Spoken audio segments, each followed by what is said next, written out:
কল্পনা করুন এমন একটি গাড়ি যে কিনা নাচতেও পারে, এমনকি লাফাতেও পারে। কল্পনায় নয়, বাস্তবে আজ আমরা জানবো BYD এর U9 সম্পর্কে, যা শুধু সুপারকার নয় বরং প্রযুক্তির এক বিস্ময়।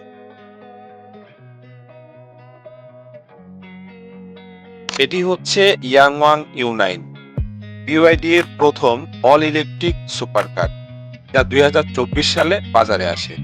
এটি 4টি স্বাধীন ইলেকট্রিক মোটর দ্বারা চালিত, যা মোট 1287 হর্স পাওয়ার এবং 1680 নিউটন মিটার অফ টর্ক উৎপন্ন করে। গাড়িটি 0 থেকে 100 কিলোমিটার গতি তুলতে সময় লাগে মাত্র 2.3 সেকেন্ড।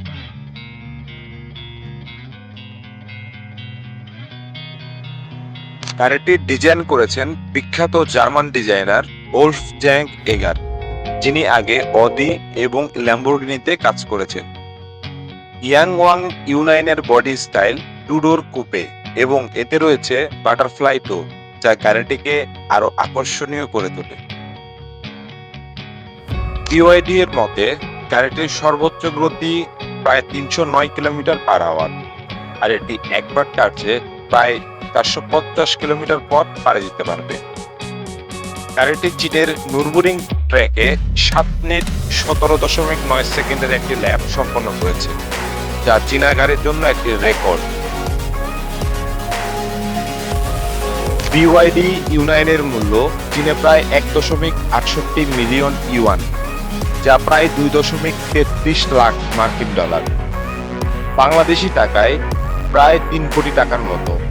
এটি BYD এর সবচেয়ে ব্যয়বহুল গাড়ি এবং এটি ফেরারি ও ল্যাম্বরগিনির মতো ব্র্যান্ডের সঙ্গে প্রতিযোগিতা করতেও সক্ষম। BYD এর U9 প্রমাণ করে যে চীনা গাড়ির নির্মাতারা এখন শুধু প্রযুক্তি আর পারফরমেন্সের দিক থেকে সেরা নয়, বিশ্বমানের। আর এটি শুধু একটি গাড়ি নয়, বরং ভবিষ্যৎ প্রযুক্তির একটি বাস্তব উদাহরণ। তো এই ছিল আজকের মতো BYD M1 U9 এর একটি সংক্ষিপ্ত ভিডিও। ভিডিওটি যদি ভালো লাগে লাইক দিন, সাবস্ক্রাইব করুন এবং শেয়ার করতে ভুলবেন না। দেখা হবে নতুন কোনো ইনোভেশন।